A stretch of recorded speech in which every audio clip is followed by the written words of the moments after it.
Hello, I just decided to click record because of an idea that's just come to me. And this message is for you if you know, even if you don't like knowing, that the people that you work with, the people that know you, the people that you're connected to, think you are a bitch. Yeah, that's right. They think she's a bitch when they think of you, or they think you're a tyrant or a cow or some other kind of horrible human being. And I know when I say horrible human being, I mean they don't think of you in glowing terms. And I wanted to be that straight up about it because it really can be that straight up in the places of work. So I can't tell you the number of times that I've sat across from people who describe the people that they work with, their leaders in particular, in those terms. She's a bitch. I remember one lady saying to me, I don't think she's even got a pulse. She's cold and I don't think she's got a pulse. I don't think she's got a heart. I don't think she's got a heartbeat. That's what she was saying to me. And of course, I know that she has got a pulse. She has got a heartbeat. So have you. But I know that also being a woman in senior leadership really does open us up sometimes to be thought of as a bitch or some other derogatory term. And I wanted to speak to that today because it's just been occurring to me that bitch was something that I was called a lot during my early years. I was called a bitch a lot and thought of as a bitch. I thought of myself as a bitch even.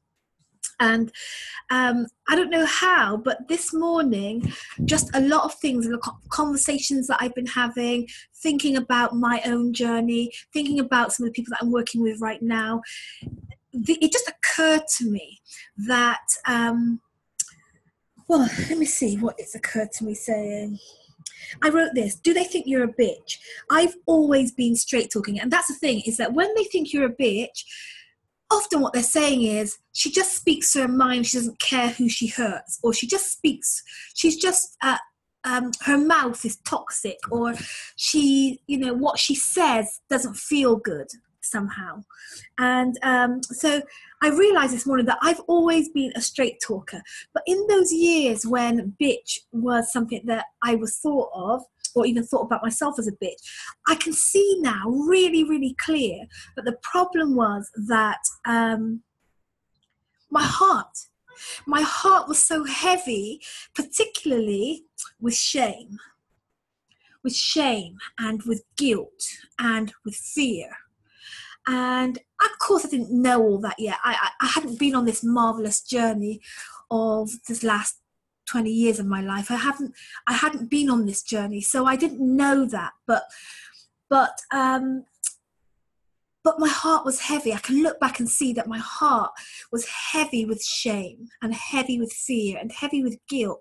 And the problem with that, this morning I had a conversation with a lady who was telling me her description. I asked her what her definition of shame was, and she said it's like this brown, sticky, nasty, gooey stuff that attaches itself to you energetically, and that taints everything about you. And I thought, yeah, that's a really great picture of what I think shame is.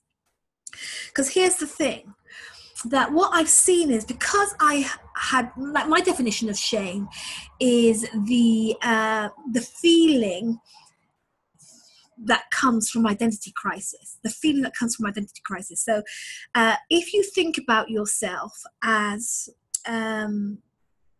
if you don't know who you really are, or if you think about yourself negatively, or if you're not aligned with the truth about who you really are, about your greatness and about your enoughness and about your okayness, then the thoughts about who you really are contrary to that. So you might think, oh, I'm a this, or I'm not that, or I'm not enough, or I'm inadequate. And thinking about yourself like in those terms is painful. And that pain, that feeling attached to those negative self-perceptions is what I call shame. And what I was realizing this morning, just sort of like became really crystal clear, is that shame attaches itself to everything that comes from you. everything that you say, everything you communicate, everything that you emit, everything that comes from you, everything that issues from you is tainted with shame. It's contaminated with shame. So in my case, it's not even that some of the things that you say, or that some of the things that you're speaking, or some of the things that you're sharing with other people is wrong. It's not. You might be 100% right. I'm thinking about some of the conversations that I've had right now that have gone so badly, but what I was saying was actually, like, found out years later, like, I'm seeing evidence right now that I wasn't wrong. I was saying the right thing. I was calling out the right bullshit. I was calling out the things that really needed to change. I was speaking to things that were really real, or that were really true, but attached to, they weren't received. What I was saying wasn't received well because of my own shame, because of my own fear, because of my own guilt, because of my own feelings about myself. That whatever it was I was sharing with whoever it was I was sharing it with was contaminated with shame and guilt and fear. And it can block influence. It can block the way that people hear you, block the way that people see you, block the way that people receive what it is that you're saying. It blocks the sound of you. And that's really what I saw really clearly today. Let me see what else I wrote. So I've always been a straight talker, but the problem was my heart. It was so heavy with shame that anything coming from me had this kind of accusatory, condemnatory tone to it. An accusatory, condemnatory tone. So it would get people's back up. It would create people go up onto the back foot when they hear me say this. It's not that what you're saying is wrong. You may be 100% right, but the problem is that the unconscious heart behind what you're saying is contaminated. It can. Oh yeah, so I wrote down, and I've got really clear about 3 things that are true about what I'm talking about right now, about when shame contaminates your capacity to influence. The fact is that it can change, it can transform, it can get better, and that we have to be intentional about it. Because number 2 is that it's your responsibility to do the work. It's your responsibility to do the work to uncontaminate your communication, uncontaminate your influence from your shame, from your inner stuff, right? And the third thing that I got clear about this morning was that it's not a linear process. That decontaminating your communication from shame and guilt and fear is not a linear. It's not like step 1, step 2, step 3. It's not like that. It's about developing a desire and making the decision to face your own shame, to face what you really think about you, to find and face and embrace what you really think about you, look for and face the identity crisis and the broken, flawed self-perception, to be actually open to facing it head on. It takes a bit of courage to really look at yourself in those secret thoughts places. It really does.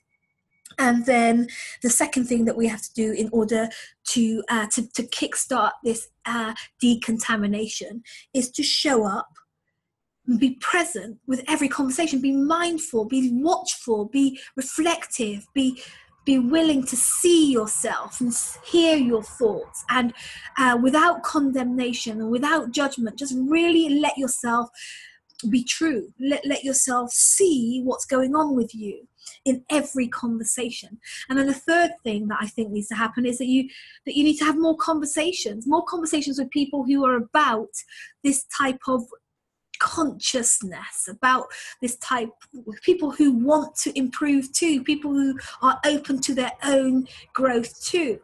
And as I was thinking about this, it came in the context of the Influence Club that I'm developing right now. And the Influence Club is a forum, an online forum exclusively for women in senior leadership.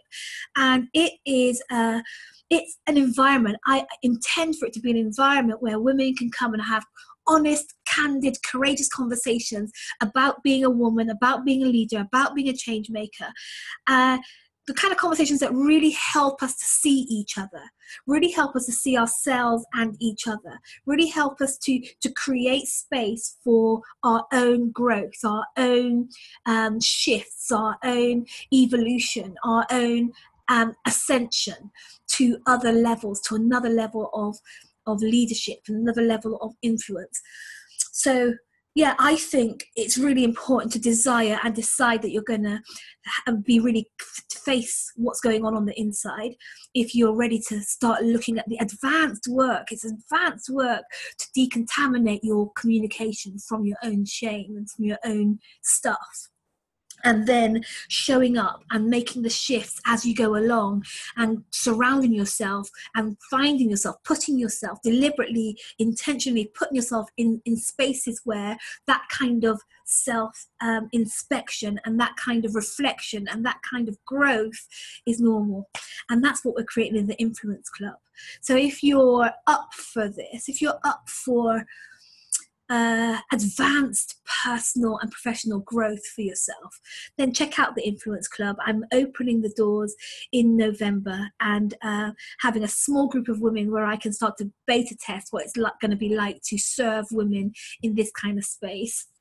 And if you want to be one of those 22 that has early access, then please go ahead and check the link that accompanies this video. And yeah, I'll see you. We'll speak about it. We'll speak to see whether it's right for you and whether we're a right fit and whether the Influence Club is right for you. And then you will be given access. Simple as that. So I'm looking forward to hearing from you. And even if you're not thinking about the Influence Club, really think about the feedback that you're getting. If they think you're a bitch, if they think that you're some sort of cold-hearted, haven't got a pulse kind of person, then think about that. Think that maybe there's something going on the inside that's contaminating your communication that you can do something about. Catch you later.